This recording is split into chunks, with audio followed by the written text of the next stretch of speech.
Hi, it's Tim. Welcome back to the channel, or welcome if this is your first time. Last time we fixed up this VIC-20 and got it working. The problem was basically the motor to the cassette port was faulty due to a bad Zener diode. This time we're going to take it apart again and we are going to fit some ZIF sockets, and this is going to enable us to use this machine as a test bed so that we can test 6502s, 6522s and so on. Without any further ado, let's get to it.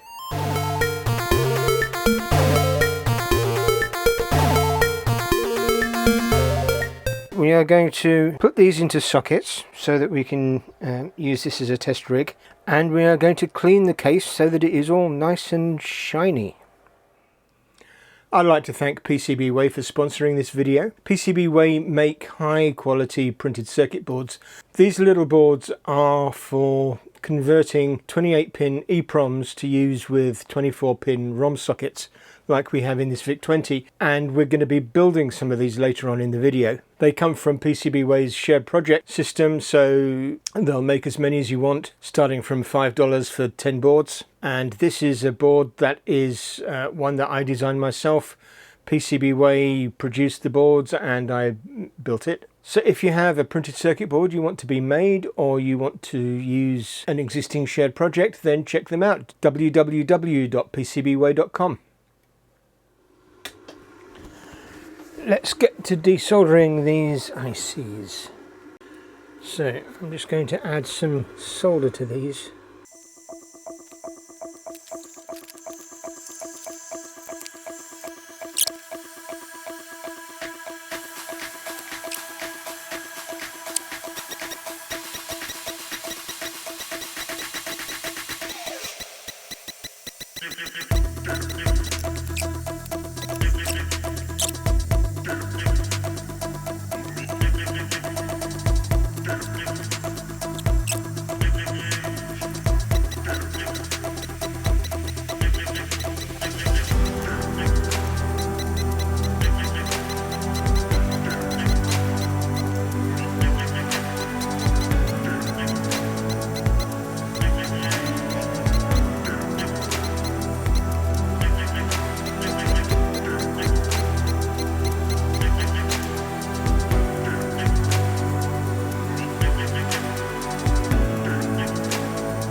Okay, so those are out.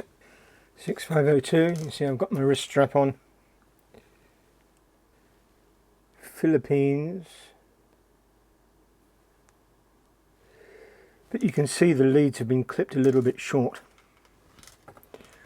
And 6522s. Korea.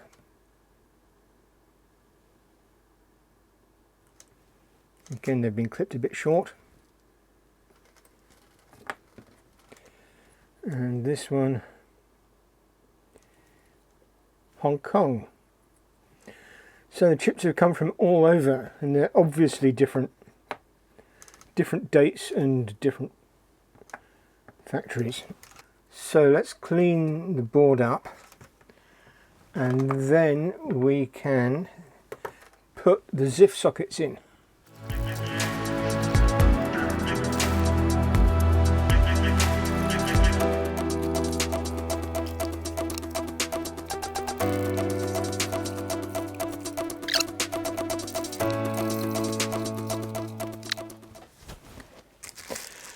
So here are the three ZIF sockets. So these are going to go, hopefully, in here. It'll be embarrassing if they don't fit. I think that capacitor is going to have to move.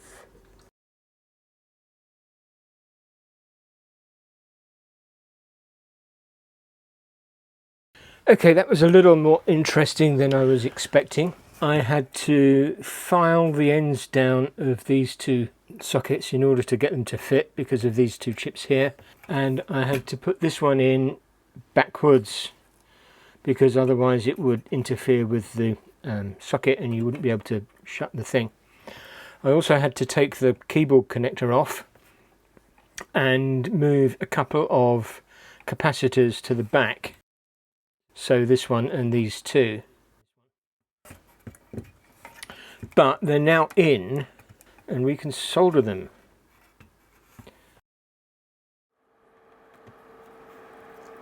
But I've also got to solder the keyboard connector back on. This is quite chunky solder, but it's left over from the old days and it's leaded.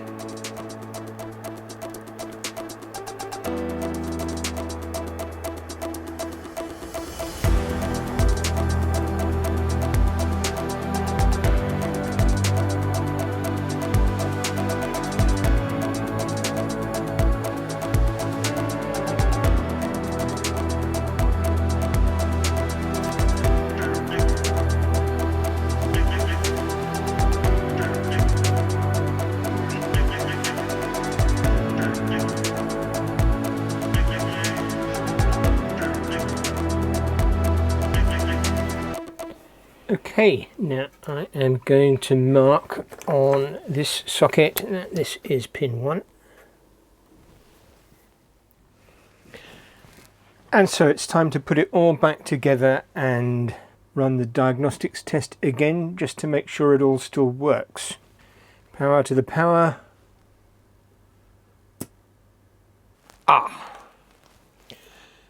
We have a black screen.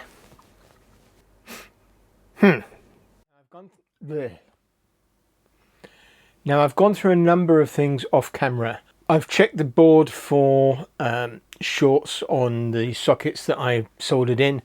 I've tried it without the diagnostic cartridge, so it still comes up with a blank screen.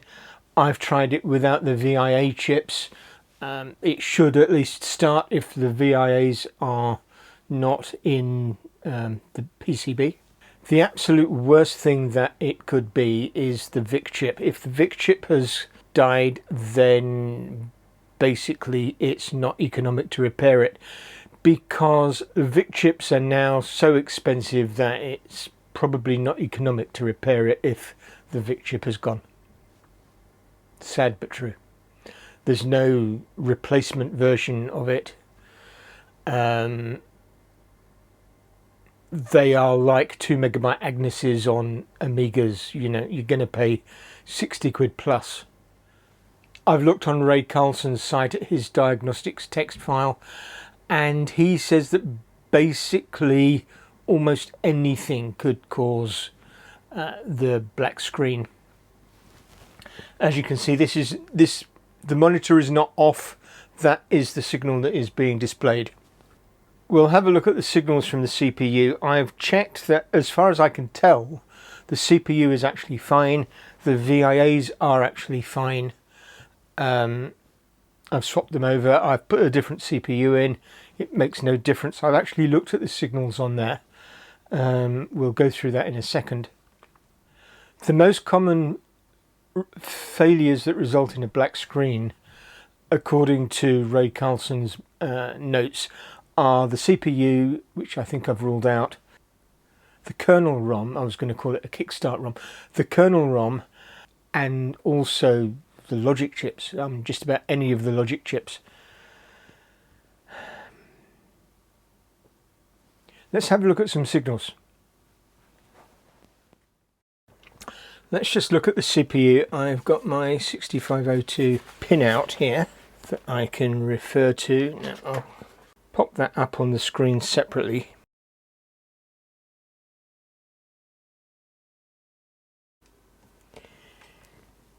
Now, one thing I didn't really spot before, but I think it should be pointed out, is on the data lines. Now, if we just look at the address,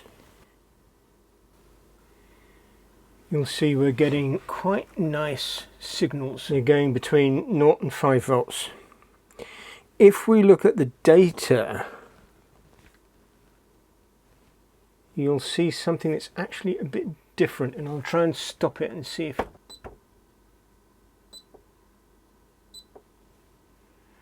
There we go. you'll see we're getting partial signals. Sometimes it's 0, sometimes it's 5, sometimes it's kind of in between. And that, I think, is our problem. Now if I look on this 74LS245, this is buffering the data lines. You'll see it's still there on that side, but on this side I think it's kind of worse. So I haven't got any EPROMs to replace these with. At least I do, but the problem with them is they are 21 volt programming EPROMs, and my EPROM programmer won't do 21 volts. So I'm a bit stuck until I get some replacement EPROMs. But that 245, I can rip him out and replace him. I've got another one of those. These 245s are working on the address lines and they appear to be okay.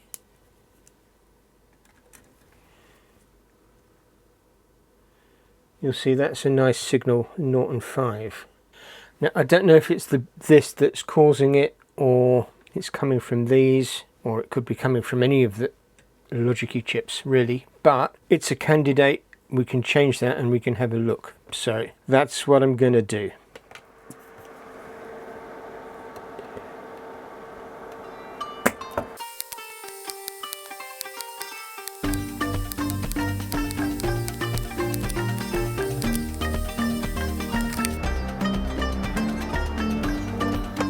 Okay, so the chip is out. I've cleaned the socket. Let's put a new socket in there. There we go. Just hold that down with some tape.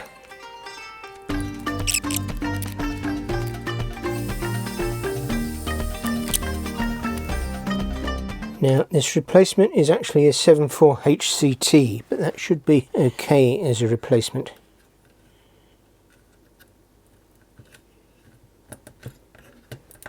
So in it goes. Right, I'm just going to switch this on and see if it works. We will know very quickly.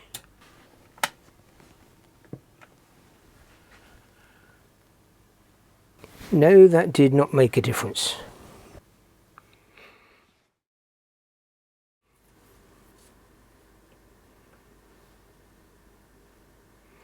So ready is high.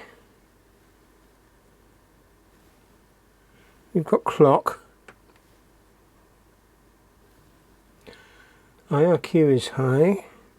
NMI is high. I2 out is okay. That's read/write. That's not doing anything. It's doing nothing. Let's put the old 745 back.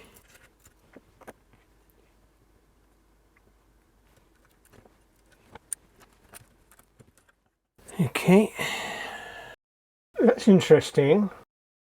So that's working again. So it doesn't like the replacement 74 HCT05. It should work.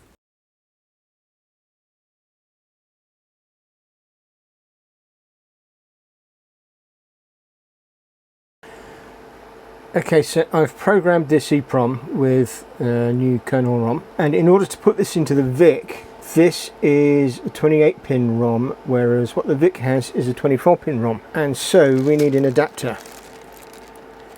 And fortunately our friends at PCBWay have a set of shared projects, and there are several of these, all basically do the same thing. These are 2764 to 2364 adapters, and what they do is basically they go this way up.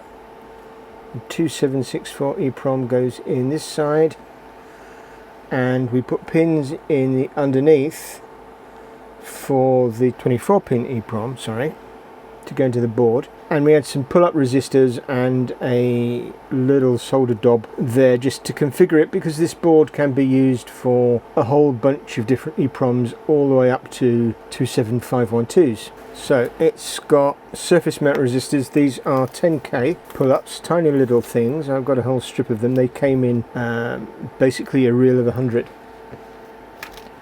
So we want 3 for this board. Fiddly job.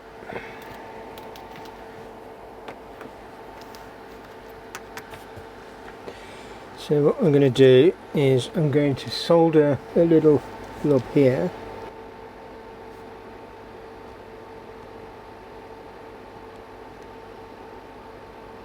Okay. That basically configures what kind of EPROM it is. And then for these, what I'm going to do, a little blob of solder on one side. Basically we pick up the resistor. There we are, and it's done. Same for the next one.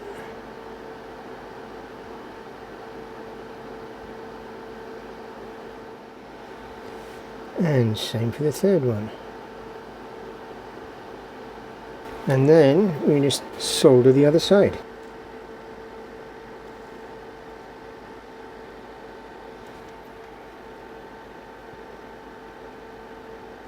There we are, 3 resistors.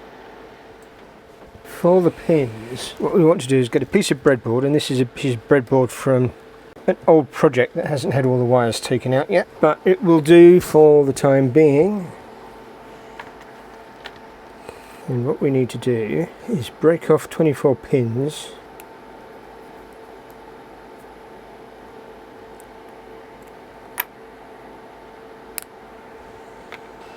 And then what we'll do is we'll plug it into the breadboard. There we go, and check that it lines up.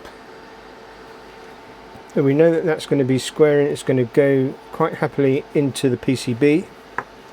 So we can solder it. Let's just put some flux on there.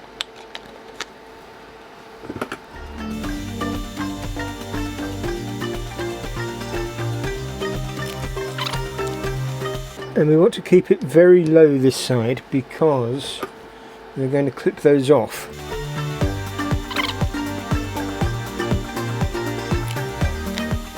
Okay, that's good. And the reason we're going to clip those off is because when we put this in, we don't want it to catch on that. Flux again.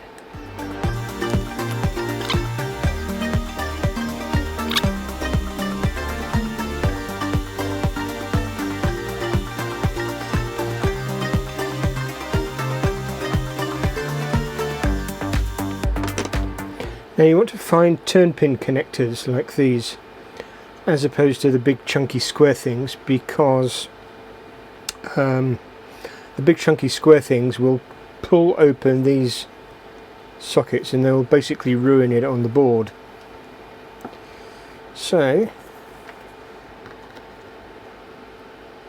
stuff that back in there. We can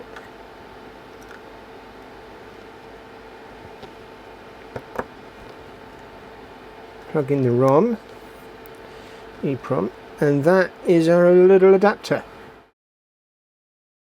Back to the VIC-20. So this is our ROM that we're taking out. I'm using the manual pump because this desolder gun is out of action at the moment.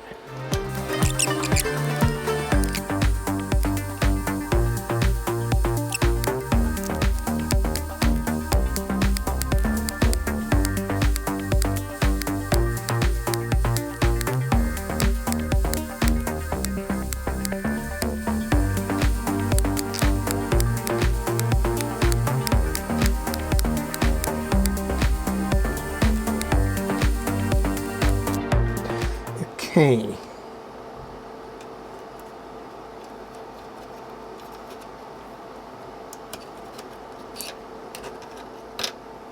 So that just lifts out. Clean it with some IPA.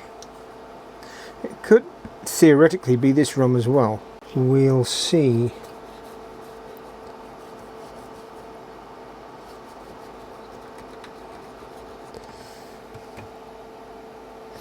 And we can put our new ROM in.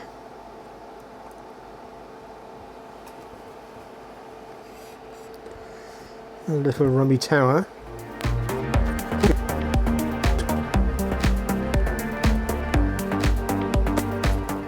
And there we are, the new kernel ROM. So let's clean the bench down and then try it out. So here goes nothing. 3, 2, 1.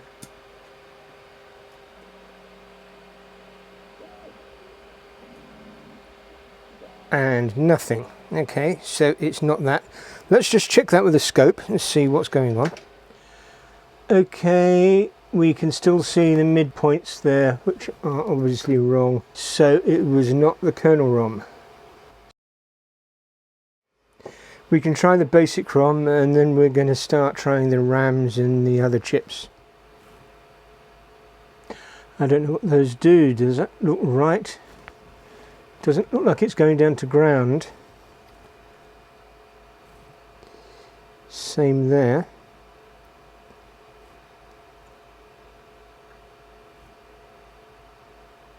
Same there.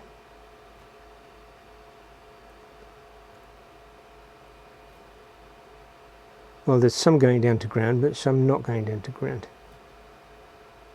Gradually, I suspect we're going to replace everything on this board.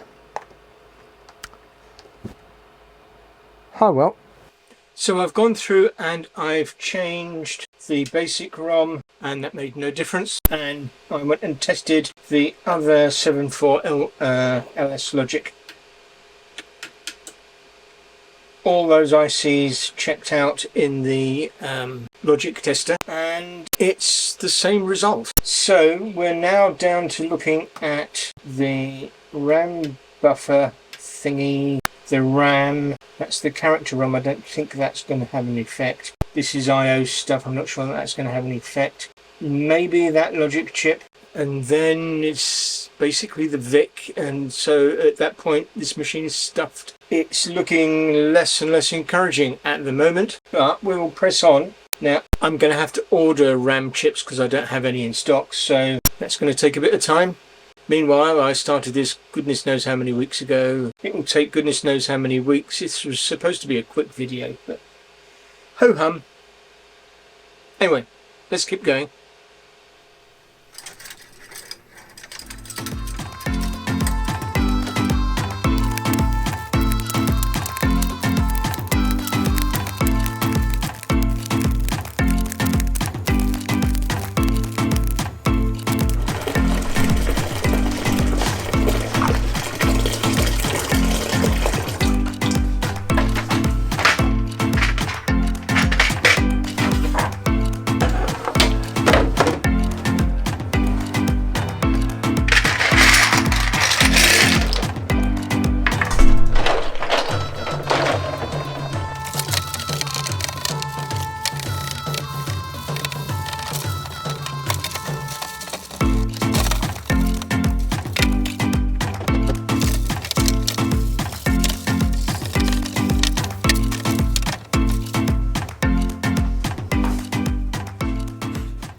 Now it just happens that new SRAMs for these, new RAMs for these, and a VIC chip for this all arrived. Now I did say earlier on that I wasn't planning to get a VIC chip because they were so expensive, but either the seller didn't know what he had, or he was misinformed about the value of it or something, I don't know. But anyway, he was selling this for 11 quid, whereas they normally go for about 60. So I didn't look a gift horse in the mouth, and I've confirmed by looking at the top that it is a 6561-101 dated 1087, compared to this is 6561-101 dated 2083, both branded MOS. So I am going to socket these remaining ICs and then we can swap them out and test them. Everything now is socketed. I've got my wristband on. The original chips are all back in, 6522s. The original VIC, I've still got the new ones here. RAM chips, everything is now socketed, even the color RAM, character ROM and the 555 timer. I took the 7502 out and checked that, and it is fine. I didn't really expect there to be a problem. So we should be back in our original state and we should have the black screen. It's plugged in ready, so let's switch it on and just double check that. Ah, now that's interesting. We have life.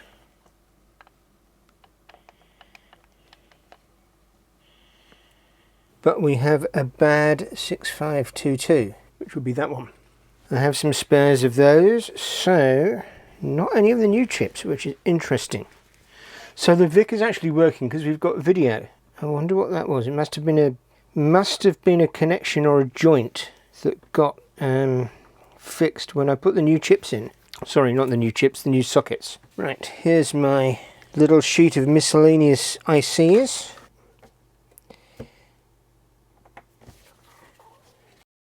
Okay, before I swap it over, let's just exchange and see if the problem moves along with the chip.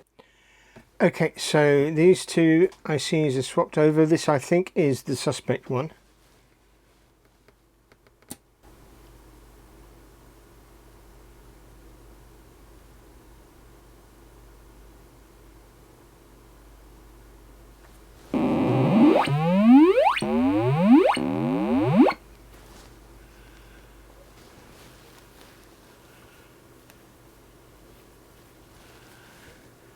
Okay, it looks like that. In that case, that looks like it was just a poor connection into the socket. So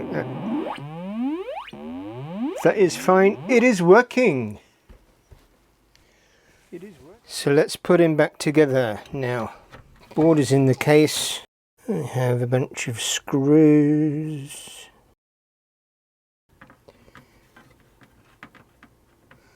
Wind the screw back a bit until you hear it click. That way it does not cut another thread in the 40-year-old plastic.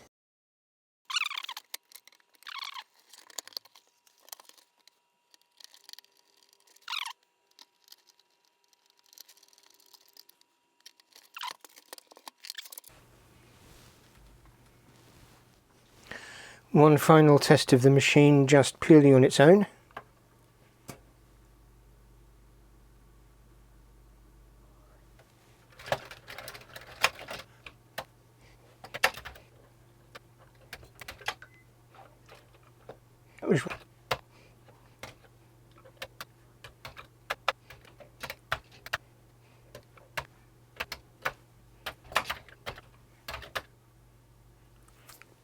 That was worth the wait. While this is set up, I do want to just test out this 16K RAM expansion cartridge just to see if it works. So plug it in the back.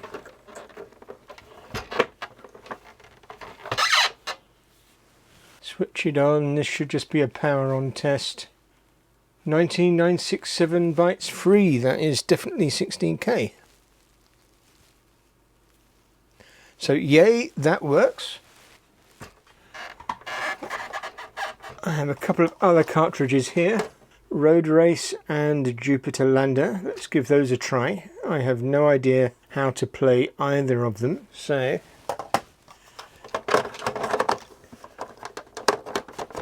let's start with that one. I have a joystick just in case. There's only one joystick port, so it can't go anywhere else. We may not even need it.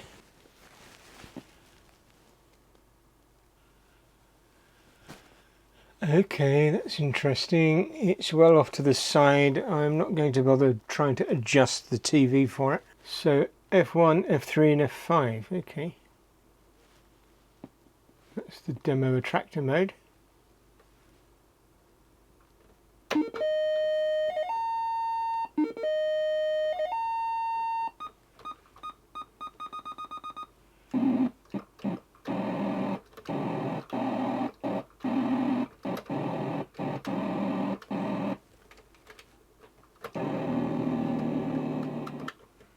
Well, I didn't see.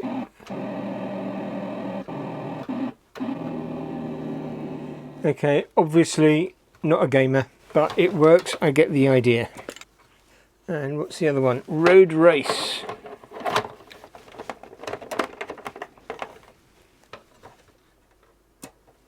Instructions A and D are the steering. Return, accelerate. And those are the gears.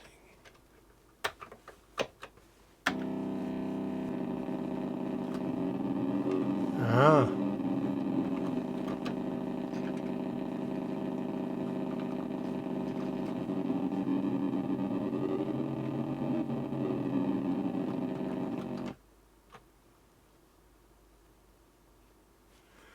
Okay, well, you get the idea. So there it is, VIC-20. I think in the summer it will need some retrobrighting because it is a little bit yellow, but it's nice and clean and it's fully functional, and we will be doing more things with it. So tune in for the next video, like, subscribe and click the bell and do all the nice YouTubey things so that we get more views, more subscribers, more everything, more algorithm, all that good stuff. And there's another video to watch up there or up there, one or the other, and I'll see you next time. So see ya, bye. Yeah.